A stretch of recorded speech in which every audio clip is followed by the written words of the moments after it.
So I like your topic idea. Thank you.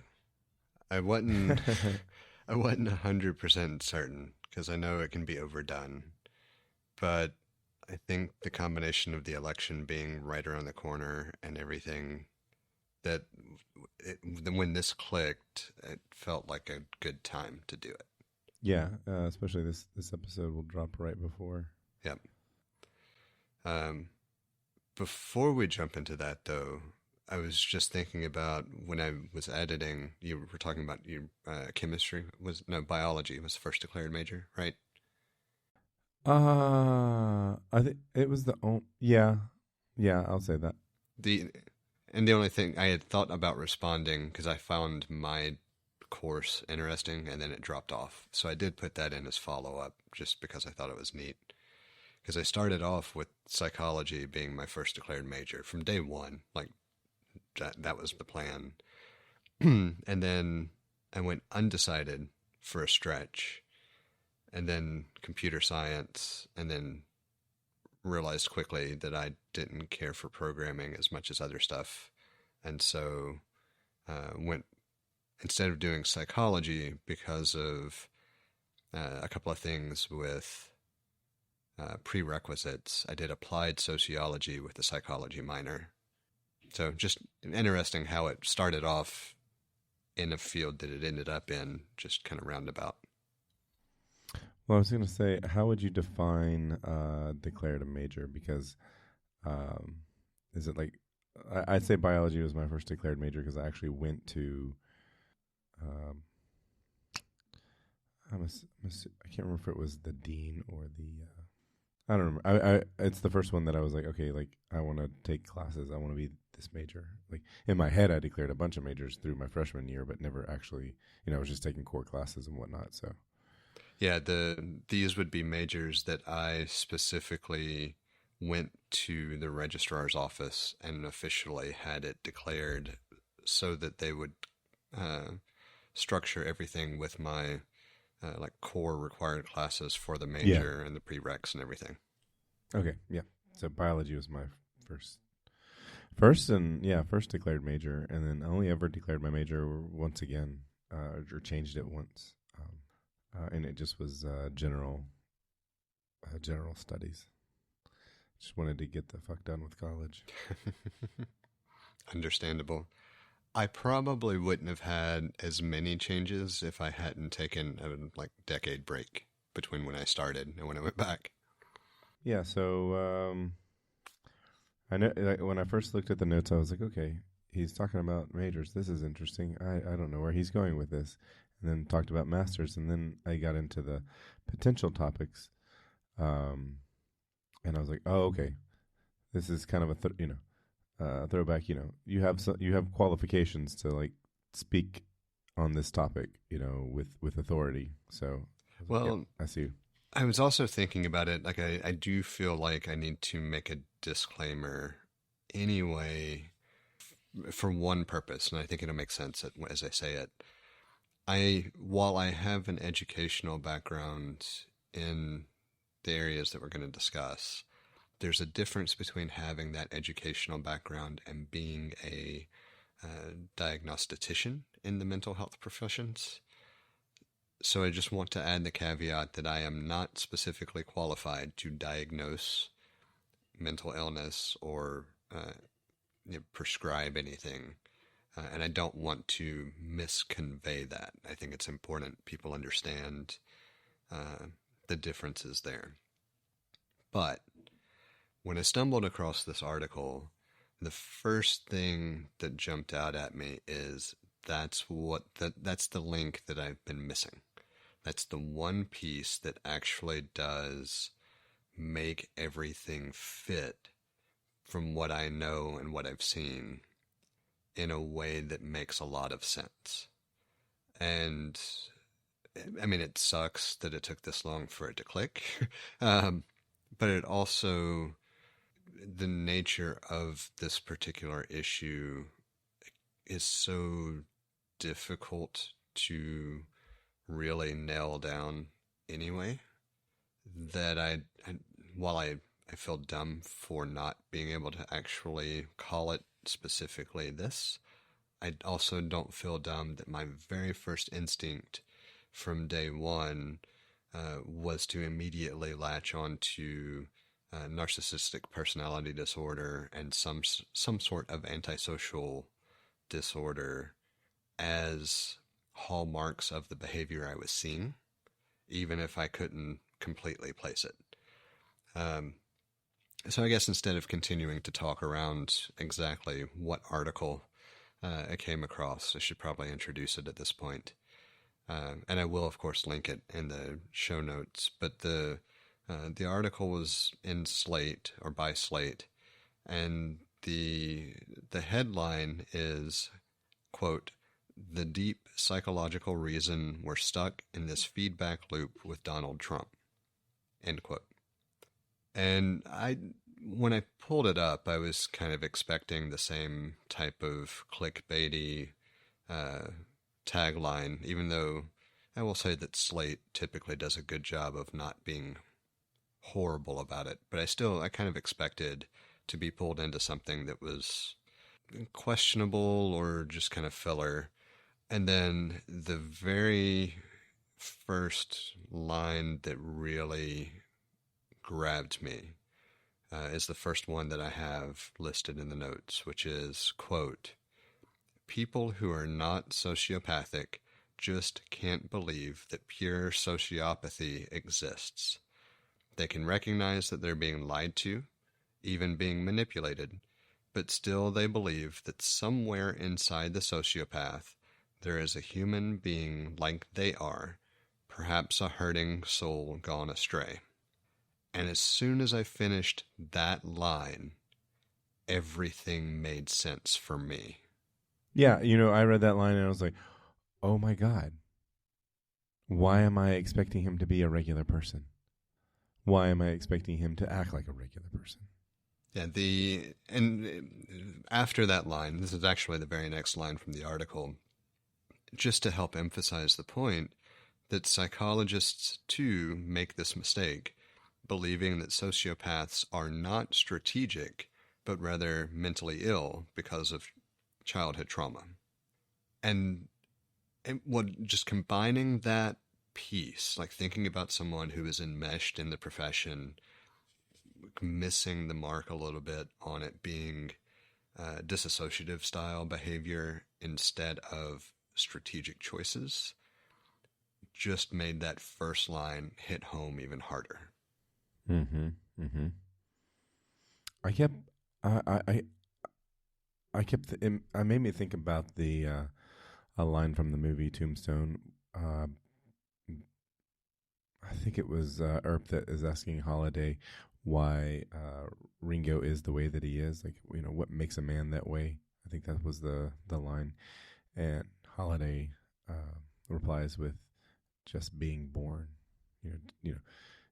Just the act of existing is why they're a terrible human being. And I feel like this applies. So we'll say that particular definition is part of why I feel like I missed this up front as well. So we'll come back to the rest of the article. There's a reason, though, if you go a little bit further down, I linked an article about sociopathy from Psychology Today. One, certainly a reputable and trusted source. I've read them for decades at this point. But two, there's one piece that always kept getting in the way for me that I couldn't remember 100% which way it goes. And it's because we often use sociopath and psychopath interchangeably, and they are not synonyms. The most fundamental difference between a sociopath and a psychopath is the fact that sociopaths are able to form an attachment to a particular individual or group, even if it's limited in number, whereas, in contrast, psychopaths are unable to form or maintain genuine bonds. So that kind of innate being born that way typically is more of a manifestation of psychopathy, whereas sociopathy is more, I'm not going to say environmentally driven, but more a product of environmental factors because the individual understands the manipulation and attachment to others within the realm of the environment.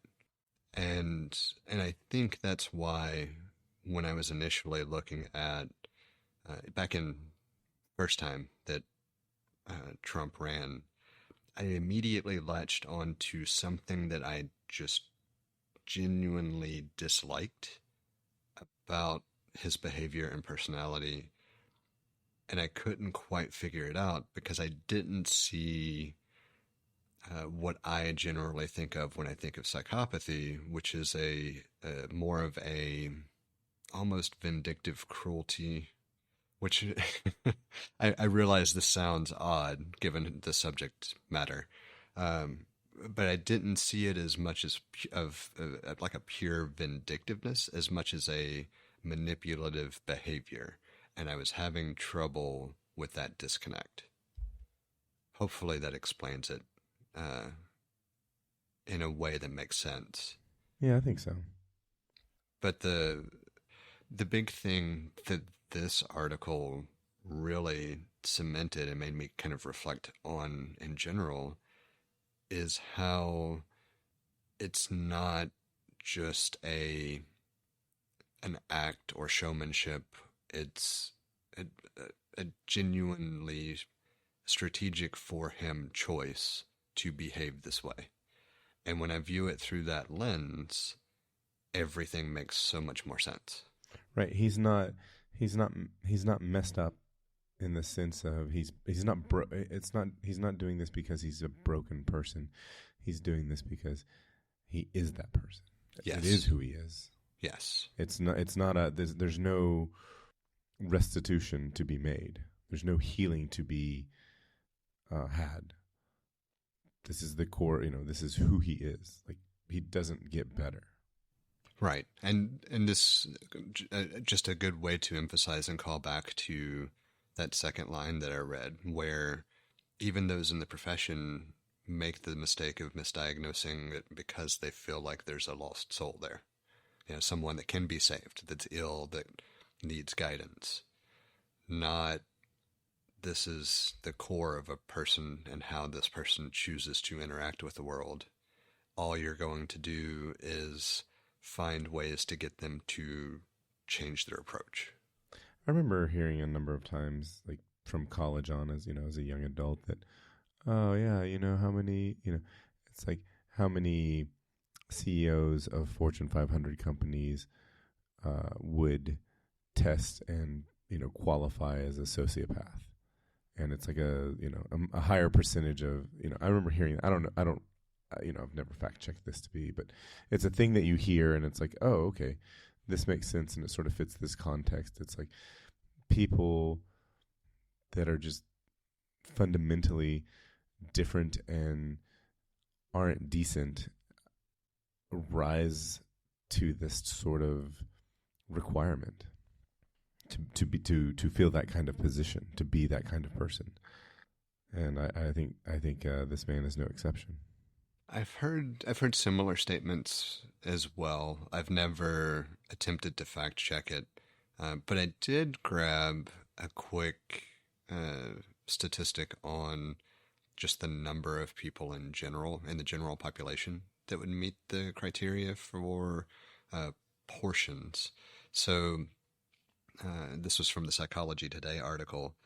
A study conducted in the early 2000s found that 6.2% of the general population would meet the criteria for narcissistic personality disorder, and 3.7% would meet the criteria for antisocial personality disorder, and these conditions officially capture the maladaptive behavior that we refer to as sociopathy. So even if you were to take the smaller portion, the smaller number, 3.7% of the population at large is not a tiny amount. No, it's not.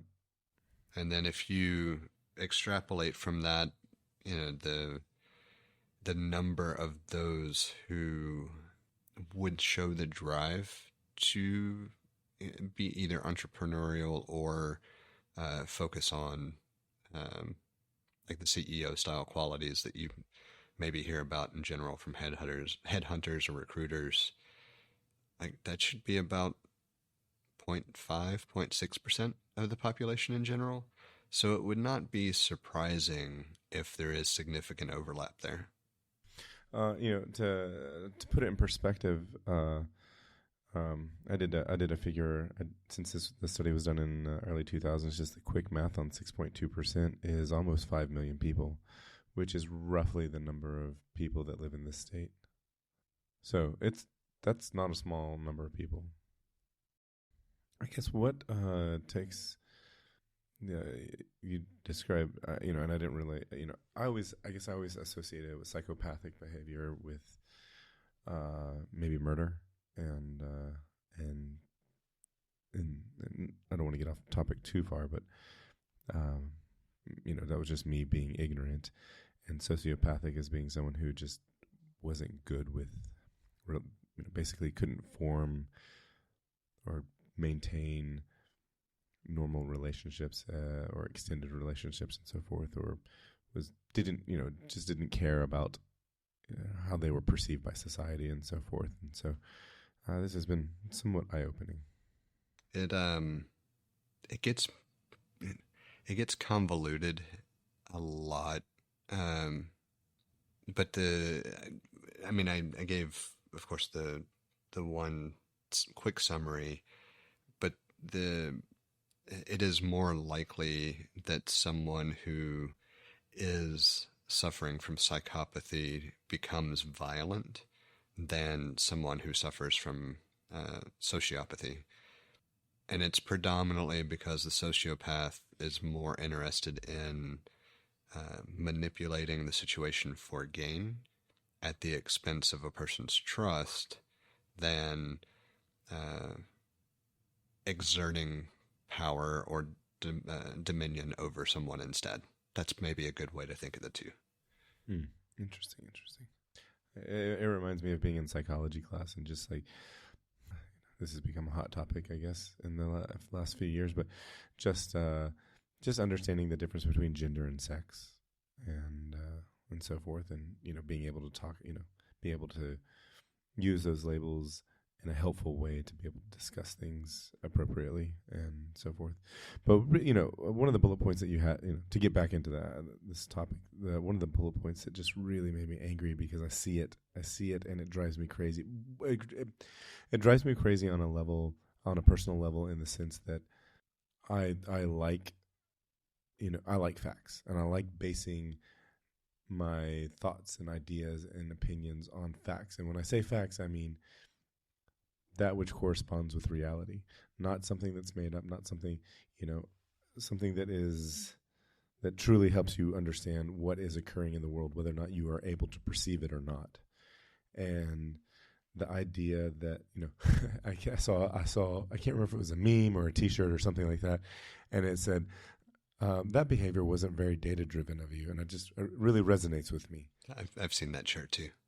I liked it, and so I have tried to bring that into my my everyday speech, and so far it hasn't gone over as unwell as I thought it might. Because I don't think people like being told that. So anyway, the idea, the bullet point says that for Republicans and Fox News, truth no longer has anything to do with facts or even reality. Truth has returned to its pre-Enlightenment meaning, or as Merriam-Webster puts it, its archaic meaning: fidelity, constancy. And if that is not the truth, it's just so frustrating, because you can't even have a conversation with somebody, and there's no more common ground. And I don't know, when you try to put the facts in front of the person, they give up, and they're like, no, it's one of the times that I've been told I'm too smart for my own good. And I'm like, I don't want to be dumber like you. It's a good response. That also doesn't go over well, like the That's how I thought that's not very data driven of you would go over. I thought it'd, sink like an anchor like that. I don't know. I kind of like the first response better anyway. Then again, I've been known to be a bit of a dick sometimes to get my point across. Well, sometimes, I mean, when there are no rules, because that's essentially what that means. If truth isn't what truth is, and facts don't matter, then there are no rules, and it's a free for all. And at that point, you just have, the better you handle yourself is the only way to feel like you've had a victory. But it's not even about being victorious. It's It's about a discussion about reality, yeah. I just want you to have like some sort of empathy for the people that are around you that don't look like you.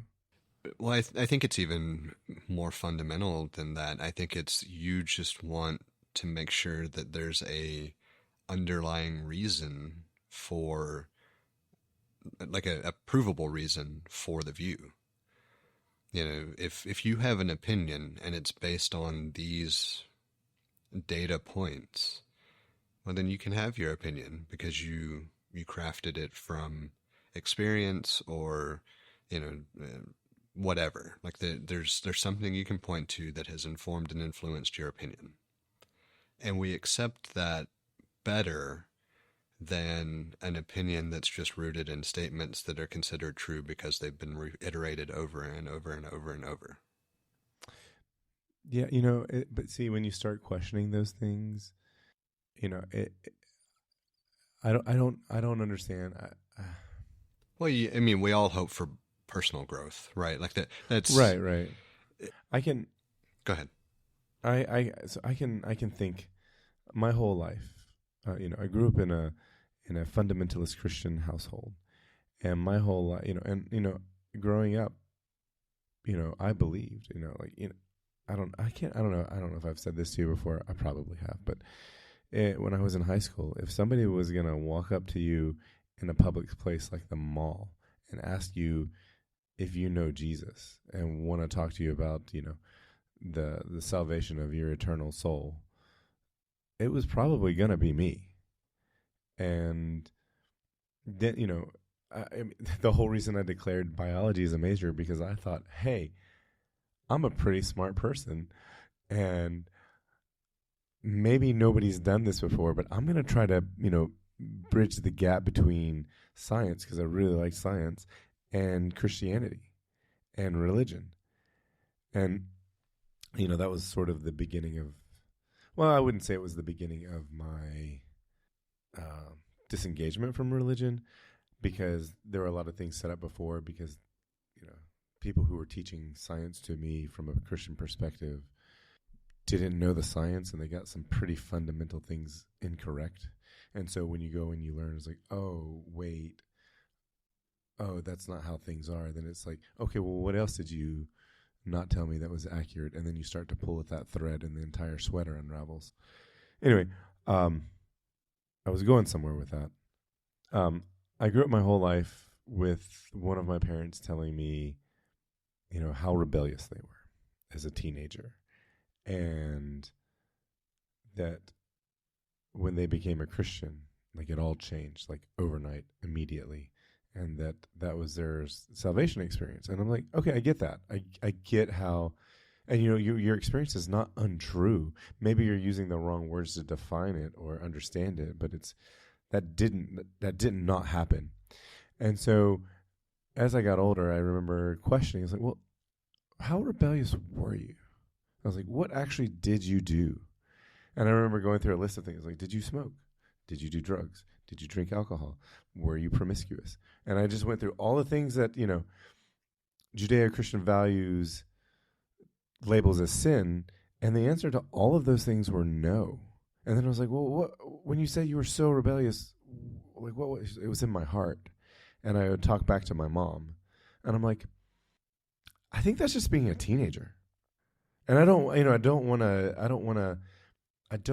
to try to diminish that you matured as your teen years went on. But that's pretty normal. Like that's not, I think that's every American teenager that's ever lived and all the other ones around the world. And so I was like, so it makes me question, I was like, well, what actually, what are you talking about? And there's no answer to that. And there doesn't have to be an answer to that, but maybe I would love it if you would think about it and either come up with an answer or yeah, and just like have an ongoing conversation.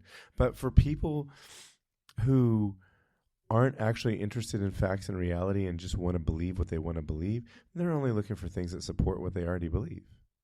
They are living in a world of confirmation bias, and the people who are voting for Donald Trump on Tuesday, that's all they want.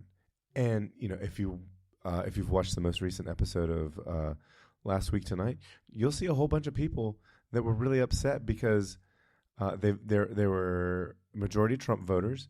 They voted for Trump. They were against, they wanted to lock down the country regarding immigration, and then they had a friend in the community that they labeled as a good hombre who got deported, and they were just like, "Oh my God, I can't believe that happened. I didn't think that would happen." And I'm like, "Yeah, what are you thinking? I mean, what? I don't know why you didn't think that wouldn't happen." And it's just like all of a sudden when you're hitting the face with the wet rag of reality, it's like, I can't believe that, they're dumbfounded, and that's just so dumb. Yeah, I'm gonna have to add. I'm gonna have to add a link for confirmation bias for sure. We've mentioned it a couple of times. There's another one though that I think is more important to mention here, which is the illusory effect, and it's essentially if something is repeated often enough, it becomes true, whether it's true or not. It's or our innate kind of leaning toward when we hear something often enough, it takes on the illusion of being true, whether it is factually true or not. And so if you think about a combination of confirmation bias, first and foremost, because that's already attracting a certain subset of the population to be receptive to the things that you're saying, and then you take the illusory effect and its ability to basically magnify and become an echo chamber for those views that you want to spread, and compound that with the willingness of a person to make statements to further their own strategy, i.e. a sociopath who is attempting to control the narrative because that's what they need in order for their ascension or power grab or their reality to become the reality that they desire. These themes perfectly encapsulate and explain everything that we have struggled to explain, or that many of us have struggled to explain for the past decade plus, which is you see people who can have a conversation with you outside of the realm of politics and seem to be decent people, and yet consistently repeat misinformation, believing it to be true, really hunker down and double down and push those narratives hard when challenged and questioned, and are willing to vote for a candidate who is antithetical to their actual desires, hands down. And it's amazing that it took this long to come to this realization. But at the same time, that as an outsider or as an objective person or as someone who bases their views in fact-finding and understanding, it's so absurd and so ridiculous that the only reason that we had so much of a problem recognizing it for what it was is because of the magnitude and scale of this particular operation and publicity of this operation. It's not the guy down the street who is attempting to influence, the neighborhood or something hyper localized or it's not your uncle at Thanksgiving going on about conspiracy theories, or some dudes you went to church with 20 years ago that decided to have a podcast as well and talk about their ridiculous conspiracy theories. This man held the highest office in the land. And has repeatedly been the primary candidate from one of the two major political parties. And has attempted to dismantle the democracy that got him into that position. And will likely continue to attempt to dismantle it until he gets what he wants. I think this last bullet point that you have in here in this section about the only way to stop Trump is to act if as he has a plan and is deadly serious about executing it. I think with the publicity that Project 2025 has gotten over the last year or so, I think that's been clear to I think that's been clear to a number of people. I think people are beginning to realize that he didn't get there by dumb luck. Because, 8 years ago, I was thinking, wow, I can't believe he did this. We're all like in shock that, somebody outside of the establishment was able to do and say the things that he said and not get canceled and actually win at what he was attempting to do. And that, we're 8 years later, we're like, the man is serious. Like he's, is he doing it for his own personal, I don't even know how to describe it. Is he doing it for self-fulfilling reasons? Absolutely. But he's also got a plan. I mean, there's a combination there, and it's not dumb luck anymore. Or I don't believe it to be dumb luck.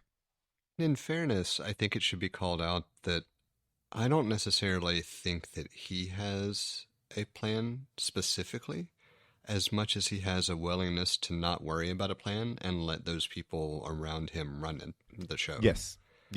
That's his plan. I don't want to say that he's a puppet, because I don't think he is a puppet. I don't think people are controlling him. I think he doesn't.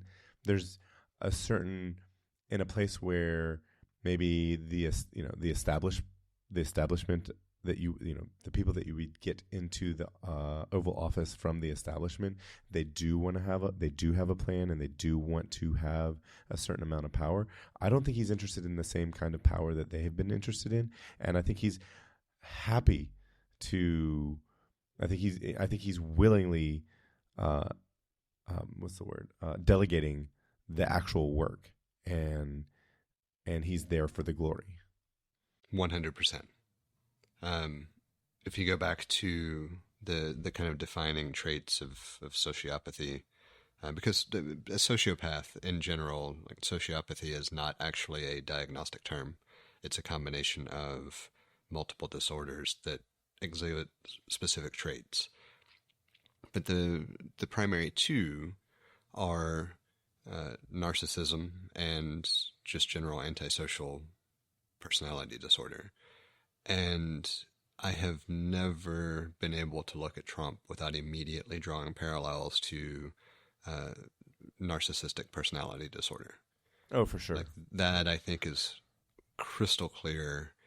I don't think anybody who is even remotely versed in the mental health side of things would bat an eye at that diagnosis, rather. I mean, you look in the glossary of the general psychology book that you get for MPD, and it's a picture of Trump. Maybe that should be in the DSM-6.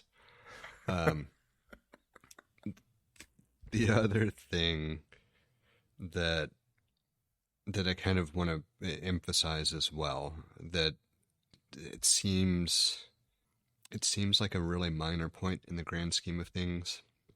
But if we go back to this idea of truth being just this thing that is constant, or in essence, what used to be thought of as just constant word of mouth or constant wisdom,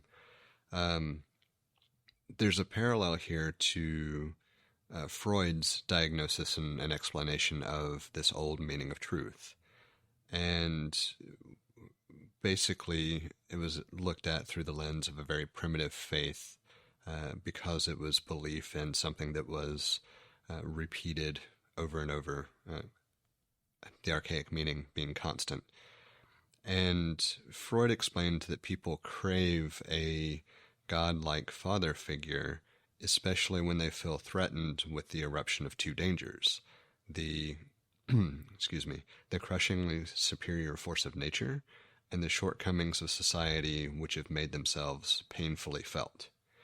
And the reason I want to add this in and make sure it's encapsulated in the discussion is, if you think about the general destructive forces that we have seen over the past few years, and recognizing many shortcomings in social order, Freud's definition kind of holds water when you're thinking about or trying to view the lens of what he was examining being this archaic meaning of the word truth. Mm-hmm. I actually really like that. I liked his... It's fascinating. I mean, in any discussion of psychology, Freud had some good ideas and some questionable ones. But the same can be said of many early psychologists. Someone had to pave the way. I don't think you can learn something from anyone, whether it was intended to or not. The thing about truth is it's neutral, it's objective, it's unbiased, it's indifferent, it's impartial, it's unfeeling, it's dispassionate, it's unconcerned, it's absolute. There is no... Truth is cold. And now I'm starting to think of from the movie Dead Poet Society, truth being a sweaty toothed madman. And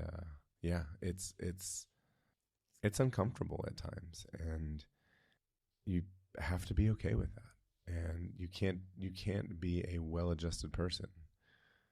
And it's hard to be a decent person in the most trying times if you're not willing to accept that truth doesn't care about you.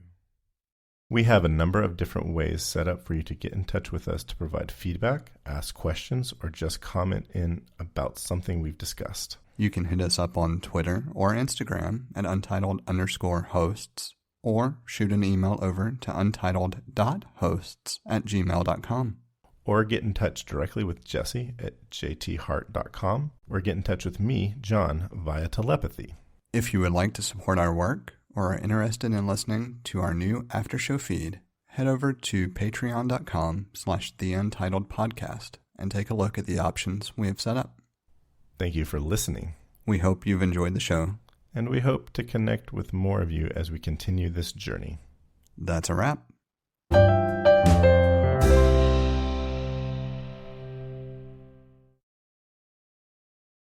So we've talked about this a few times, and I think it bears, especially just given when this episode will publish, I think it bears repeating.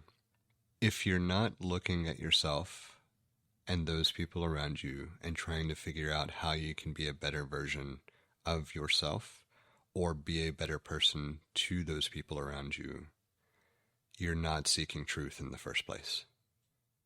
You're seeking some selfish desire for fulfillment that does not lie in the reality of the situation that you find yourself in.